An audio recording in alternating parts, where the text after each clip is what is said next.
When you think about the most powerful weapons in modern warfare, you probably picture fighter jets or tanks, right?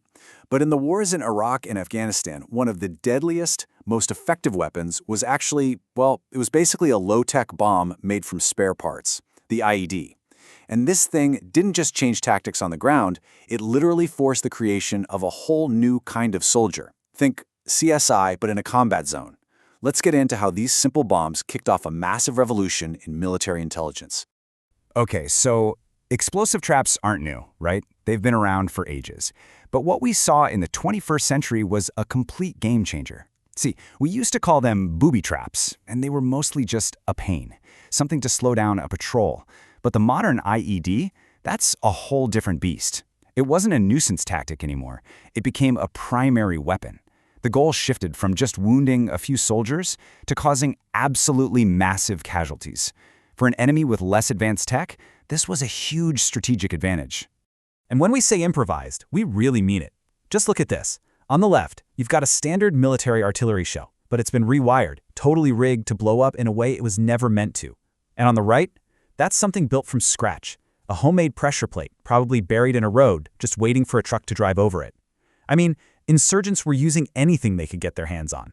So let's put a fine point on it. An improvised explosive device, an IED, is basically any explosive. Could be military-grade stuff, could be homemade junk that's been wired up to go off in a way it wasn't originally intended. It's a simple definition, but man, does it cover a terrifyingly huge and deadly range of weapons that completely change the face of modern combat. All right, so you have this massive, unpredictable threat. What do? The military quickly realized that you couldn't just fight these bombs. You couldn't just blow them up and move on. You had to start investigating them. And that's where things get interesting. The real turning point came in 2004. This was the year the US government basically had to admit, okay, we have a critical problem here. The IED threat was growing, and our forces on the ground, well, they just weren't equipped for it. They weren't trained for it. They had to come up with a new game plan, and they needed one like yesterday. And that new game plan? It looked a lot like soldiers, like Staff Sergeant Lisa Diankowski. You can see her here, standing in a post-blast crater. She was one of the very first people to volunteer for this brand new, experimental kind of unit. She was a total pioneer, sent out there to figure out, how do we fight this thing, using forensics? And this quote from her, it just says it all. It really was a proof of concept all around. Think about that. There was no manual. There was no playbook. These first teams were dropped into a war zone with a totally new mission and were told essentially, figure it out. They were proving the concept worked while they were doing it, talking to other teams, figuring out what was working, what wasn't, literally writing the field manual from the front lines. So this experiment led to the official creation of Weapons Intelligence Teams, or WITs for short. And their job was incredible. They would go to IED sites, sometimes before the bomb went off, sometimes after, and they would conduct full forensic collection. Every single IED event was now treated not just as an attack, but as a crime scene. But, this wasn't an easy sell at first. Not at all. Imagine trying to explain this to a combat commander in the middle of a war. They were like, wait, you want to do what? You want to collect fingerprints? Some leaders were really hesitant to send these new teams outside the wire into hostile territory. So the WITs had to prove their worth day in and day out. They had to build trust with the EOD, the bomb disposal guys. And yeah, like we said, they had to write their own rulebook from the ground up. And this is where that whole CSI Baghdad idea really clicks into place. The mission was undergoing a fundamental shift. It wasn't just about traditional military intelligence anymore. Now it was about collecting hard evidence. And the Holy Grail, the thing they were all searching for, was something called actionable intelligence. This is the absolute golden nugget. We're not talking about some report that's interesting to read a month later. We're talking about information you can use right now, like in the next 12 to 72 hours, to prevent an attack, to raid a bomb maker's workshop, to literally save lives. So to find this kind of intelligence, WIT members needed a skill set that was just totally different from a typical soldier. I mean, look at this list. They were being trained in biometrics, that's fingerprints and DNA. They were learning how to pull data off cell phones and hard drives.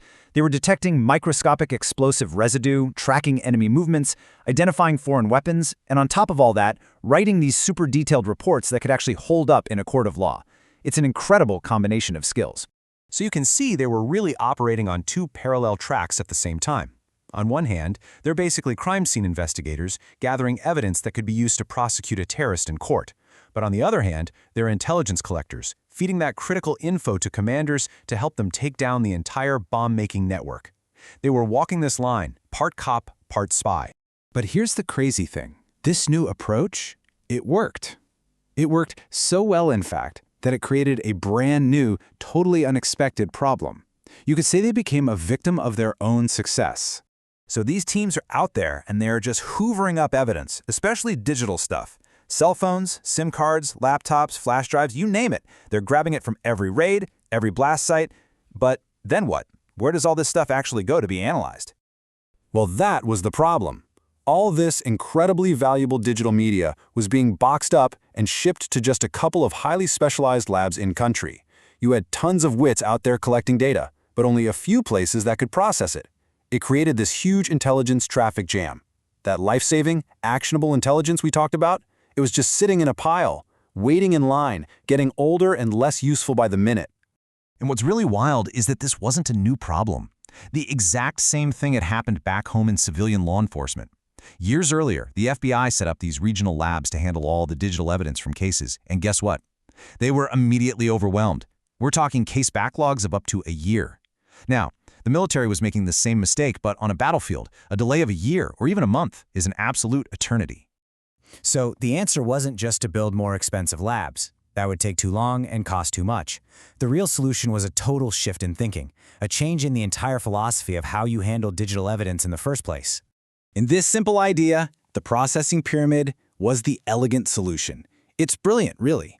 Instead of sending every single piece of data up the chain to the top, to those few specialized labs, you flip the whole thing on its head. You push the power of initial analysis down to the bottom of the pyramid, directly into the hands of the first responders, the WIDs themselves. They gave it a name, Digital Triage Forensics, or DTF. And it works just like medical triage in an emergency room. The first person on the scene, the WIT member who actually collected the phone, does a fast initial analysis right then and there. They quickly sort through the data looking for the most critical, life-threatening information, that actionable intel, so they can act on it immediately, not wait weeks for a lab report to come back. So let's walk through how this works. A WIT finds a cell phone. Instead of bagging it and shipping it off, they plug it into their own gear right there in the field. They run a quick scan, and boom, they find photos of a bridge that might be the next target, or a contact list of other bomb makers. That is pure gold.